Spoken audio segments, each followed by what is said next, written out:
This is your secret dump for the Endless Honeymoon podcast. I'm Moshe Kasher. I'm Natasha Leggero. You already know that, though. We're having a good week. We had a rough start. Yeah, I got back from the woods and There were moths. there were moths. That was really annoying. Moths and mice And then and Moshe. and Moshe. The 3 M's. Well, you just don't really keep tidy, and I kind of felt like everything was falling apart the second we got here. Well, I will say that and I had a few freakouts. Well, I will say I am a bit of a mess I'm a mess, and Natasha, there's a specific kind of like vibratory energy that I've become able to identify when something is bad in the house. That it's like a little scary. Like, did you ever see Mommy Dearest? I become like Joan Crawford, no more wire hangers when the carpet's messed up or if something. The carpet's off, like there had been construction in our house while we were out of town, and the construction men, I guess, for some crazy reason, didn't know where the Persian runner went. So it was out of place. There were moths. It was dusty. There was a lot of dust because no one had dusted. And Natasha got this like weird like twitch look, and things got pretty bad. I think maybe you cried, but I can't remember what it was about. I don't think that was about me. But then we went down into my RV, and I had left the door to my RV open, and then I got a pretty big tongue lashing. Well, because I said, are you trying to attract the mice? Because the mice were in the RV. So then I started. They were not in the RV. I saw droppings at some point. In the RV? Yes, a long time ago. So in the not this RV. You mean the one that I used to own? I don't remember, but years ago, you would say. Yeah. So no. When I was cleaning out the fridge, there were mice droppings in this current RV. Okay. So when you left the doors open of it for like an hour. Why are you talking to me like I'm stupid? No. That's when I freaked out and I said, you're going to let mice in here. So I just started to feel like no matter where I go, there's going to be like a mouse following me. So if I'm here in our house, there's mice. And then if I go in the RV to get away from the mice, there's a mouse in the RV. Well, anyway. I just didn't think you should have left the doors open in the area where we'd seen mice. I believe the words that you used were, everywhere you walk, it's like an explosion went off. And that's when I ran away. Yeah, but you know what? You've been really good. Well, thanks. So hold on. Let's get into it, because the truth is, this is going to be a more revelatory episode of the Endless Honeymoon podcast. Being a mess is... We had a big conversation about it, and I'm sure there are some people that relate to this. Being a mess for me it's not, because you felt, and you were saying, what were you saying? Like it felt like I was inconsiderate, like I was, not thinking of you when I would leave a mess, right? Mm-hmm. And like I'm sure for my pig pens out there, like. Being a mess it's really about my brain, like having this brain that it's so difficult. People always my whole life have told me like, just keep a schedule, and I'd be like, but I can't remember to put the items in the schedule, like, and it's like my brain doesn't register I should clean up. I just am walking through life like literally. I think Pigpen is pretty much the patron saint of people like me, because it's just like chaos around you, right? Like I'm very clean. But you're not a chaotic person. Why does it come out in that way? Well, I think it's honestly because my mother is like that, and she's much worse than me. And she is and was a hoarder, but used to be much worse. And she never taught me how to clean up after myself. And I love her, but it's something that I resent her for. Interesting, because my mom, we were all about cleaning. My mom never. I was always cleaning. Never. I used to vacuum the ceilings.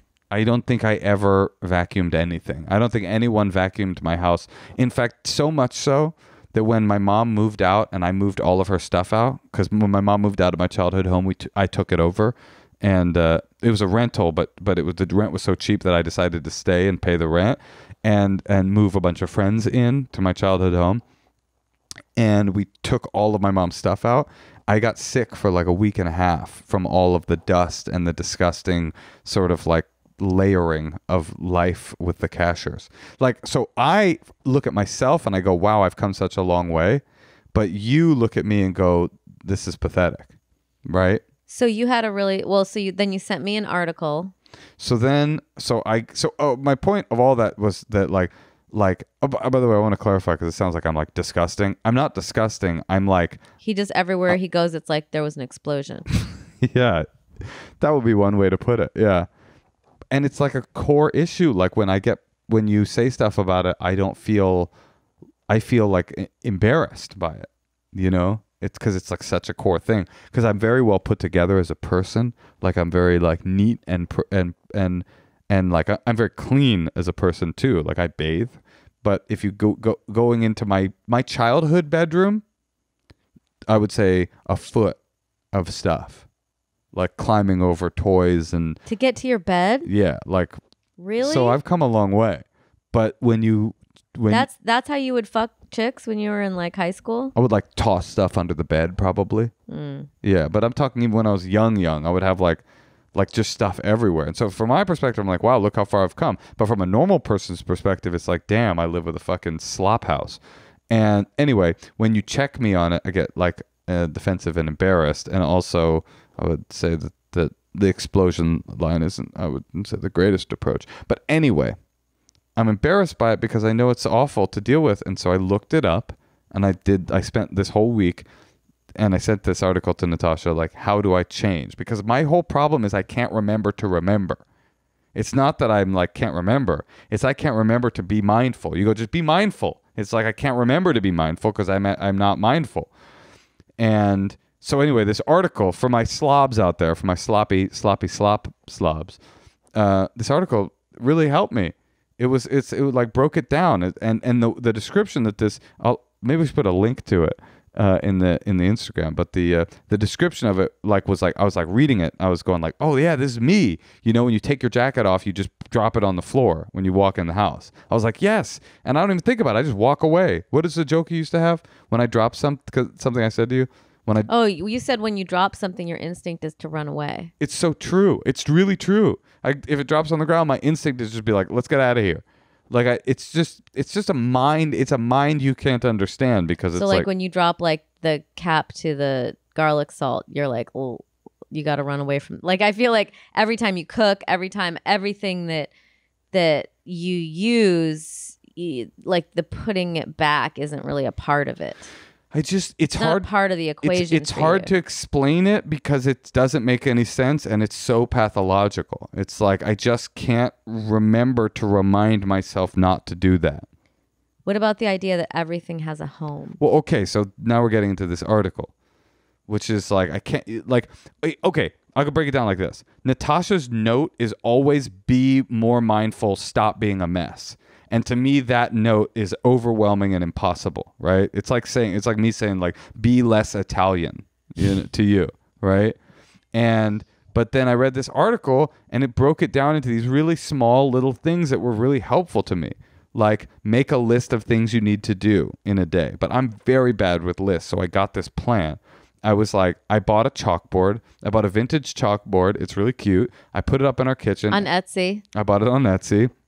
And I gave Natasha some chalk and I said, write down on this board all of the things that you want me to do, and I will be able to do that. If you remind me of it, I'll read it and I'll go, I've got to do this, I got to do this, I got to do this, and I'll cross them out. Because to me, that's what would happen when I would walk into a messy room. I would clean 4 things and I would just get overwhelmed. I'd be like, because I have to clean this whole mess. So the other thing it was saying was, never leave a room in the same state you walked into it. Don't make it worse, make it better every time, a little bit, even a little bit. So I've been doing that the last couple of weeks. Like I walk into a room, I'm trying really hard to consciously make the room just a little better, not to clean the whole room, but just like I'll put this jar away, I'll put this garlic salt away. You know, is that Natasha's triple XL butt gaping tool? Yes, let me scrub that off and put it back where it belongs in the GIMP closet, right? Like little stuff. And got that. And then the other thing was everything has its place, which is more difficult. That one's actually more difficult for me. knowing where your keys go on this hook. I just forget to do that, but I'm trying. I'm getting better.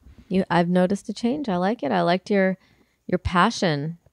Well, it's embarrassing, and it's not something I like about myself. I'm absent-minded, and it's the same exact part of my brain. I'm super absent-minded, and the pig pen stuff, it's the same thing. It's like the same.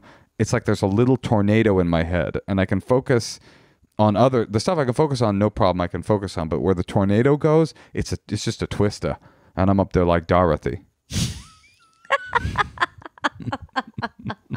At least you're good at language. Yeah, well, that's primarily what I'm good at. Or kind of, I would say, the only thing I'm good at. Well, let's take some secrets. Let's do some secrets. Now that we aired all of our dirty laundry, literally. Yeah, literally.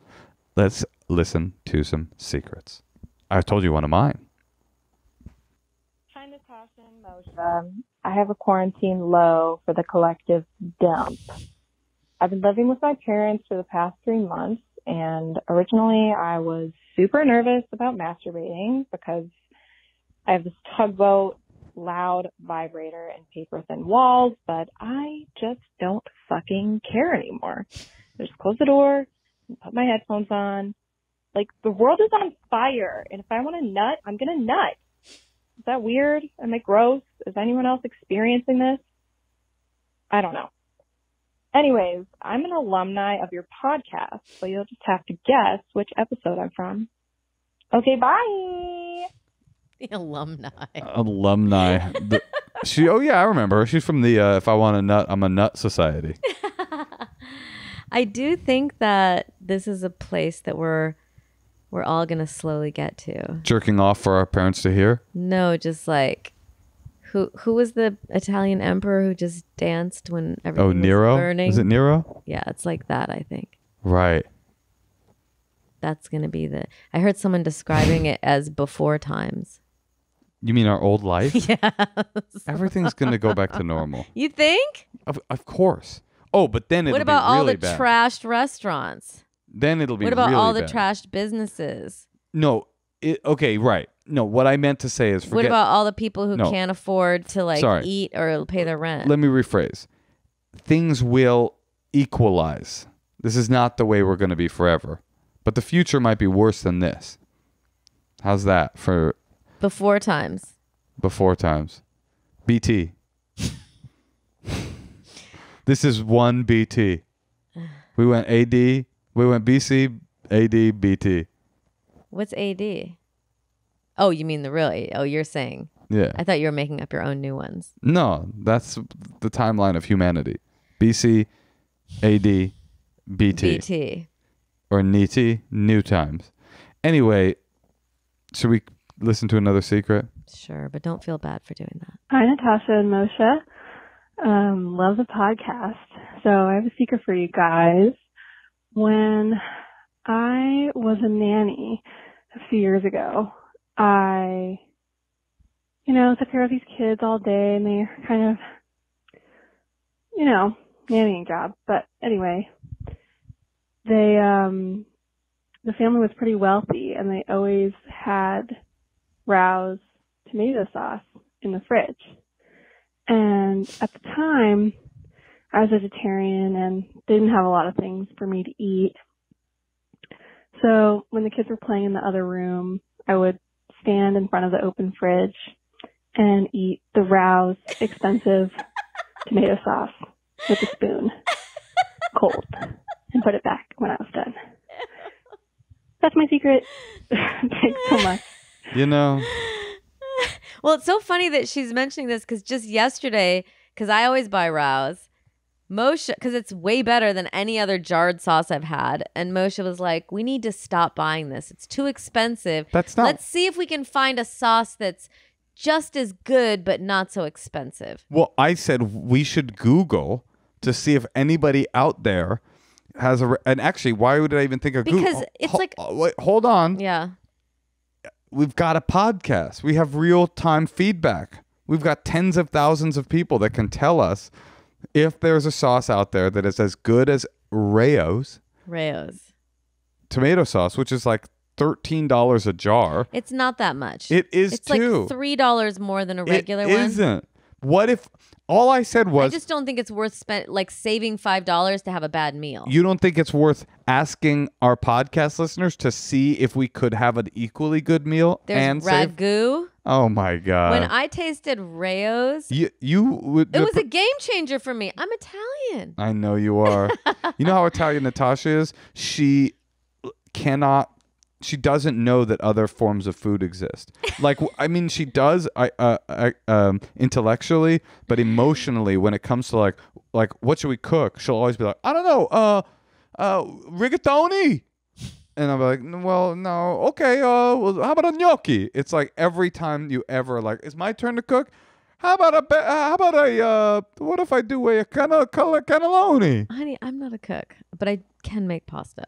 Well, Italian food is the best food. And Rao's, whatever they're called, that Rao's. Restaurant was good. It's good. I've been to the restaurant. The thing about Rao's when you eat there, apparently the one in New York, you know about it? The one in New York is like only Martin Scorsese can eat there or something like that. It's like literally impossible to get a table. But then they I don't know anything about that. Oh, it's this little restaurant. It's like a legendary place. This little restaurant in New York that's impossible to get a table at unless you were in a Martin Scorsese film, basically. But then they open one here in LA and you can just eat there. It's very easy.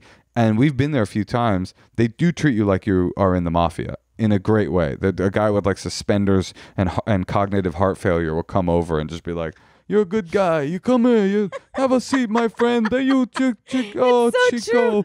Every time we went there, it was like... Oh, every time. How many for two? Let me see what I can do. And he'd like count off 50s and smoke a cigar.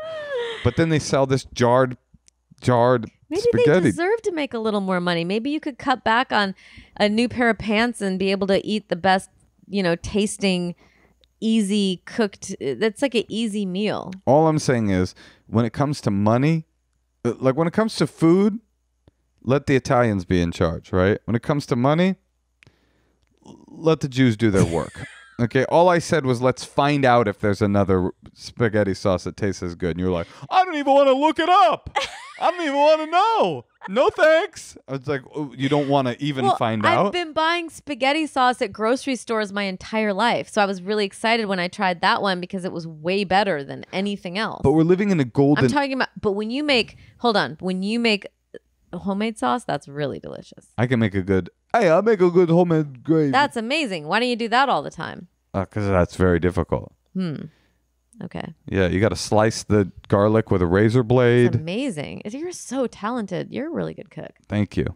I make an array of food, from gefilte fish to matzo balls. By the way, it's not like I love Rayo's. I'm just like, I love it. I'm saying, not a good cook, and that is good. What if allow for the possibility, live in abundance, Natasha. Allow for I'm like Keith Raniere right now. What if, okay, you could allow for the possibility that another pasta sauce existed in this world that was as good as Rayo's but cost $6.95 a bottle? Just before you get into your reactive brain, think about that possibility. Live in that world where that exists. It's not reality. Guys, if you know of a pasta sauce better than Rayo's... Oh, by the way, we never even discussed this woman. Oh, this is disgusting. Horrifying. Yeah, I mean, of all the secrets I've ever heard, this is the most disturbing. Particularly because we're trying to hire a nanny. In COVID times. So disturbing. Can you imagine if you walked into your kitchen and you saw a nanny with her mask pulled up over her eyes and she was just spooning spaghetti sauce, very expensive spaghetti sauce, by the way, into her gullet, and just she pulls her mask down looking guilty. Yay. No judgment zone. We're very no judgment. Except don't do that You're anymore. probably young, but sometimes even when you're young and you do things, you can decide, okay, I don't do that anymore. That's true. It's just a decision. I've done that about things in my life. Wait, that reminds me of an old Todd Berry joke. He was talking about neck tattoos. Mm-hmm. And he says, every time I see a guy with a neck tattoo, I think the same thing. Oh, wow, you totally decided... Wait, you totally forgot to decide not to do that. Mm-hmm. Okay, you know what? We're going to cut that. Maybe we'll insert Todd saying it for real. Yeah. We should have Todd back on this podcast. He would be a good. I should want to check text in Todd. on him. Anyway, let's play another secret in the meantime. Todd's the guy that might have eaten at Rayo's, the real one. I miss all my friends. I miss everything. I also miss the road, but mostly because you'd be gone for nice long weekends, not exploding all over my house. You like it when I explode all over you, though. That's what you've said many times. Okay, let's hear another one. These are good. Hey guys, still loving your show. So this is a secret. So back in the day, I dated this rich guy, and he had a gambling problem and a drinking problem. So he would take me to Atlantic City or Vegas and gamble and get really wasted and give me like $500 chips to gamble with as well. And even though I was also a drunk back then, I would keep lots of the chips and just save the money instead of playing with them. So, and then sometimes he would get like super wasted and I would steal like his leftover chips too. And then he like thought that he lost them all or whatever. But he was kind of douche. So I guess I don't really feel bad about it. But, you know, it was a nice relationship.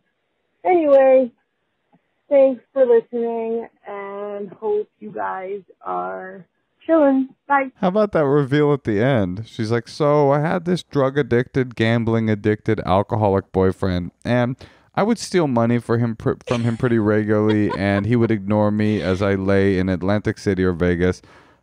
That was a pretty good relationship.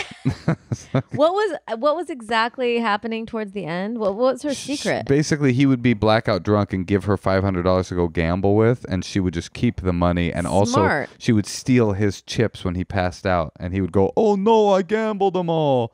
I won't be able to afford Rayo's." Wait, so he thought that she thought that he might be mad if he knew that she was just taking the money and not gambling. He probably would be mad. Why would he care what she does with his money? You know how these people are. These gambling addicts. Gambling addiction is something I've never related to. When I lose very rough. I lose $4 and I'm just like, okay, I'm out. I mean, I just can't. I do not have any part of me that has any connection to that. But like, if they're giving you $500 in chips at the table to go gamble with, they don't mean, hey, go buy yourself a $500 purse. They mean go lose $500 on me. Wow. Or pay for our whole trip with your gambling earnings. I don't know. I once went to to Las Vegas. Saddest thing I ever saw with gambling addiction. I went to Las Vegas with a big group of guy friends, and one guy couldn't afford the entrance to the orgy that we were there to be involved in. And so me and the other boys just fucked each other. Orgy? Yeah, we were in an orgy, but there was $1,000 buy-in if you wanted to to do the circle jerk. No, a big group of my guy friends went to Vegas, and we were going to go to this like UFC event, right? And that was the whole point of the trip. And but he had a gambling problem. We kind of knew it was a bad idea to bring him to Vegas. But this was on Saturday night. We got there like Thursday at like 3 a.m. or 2 a.m. And as we were walking to our bed, to our room, he was like, I'm gonna play a couple of rounds, a couple of hands of poker. And we were like, oh no.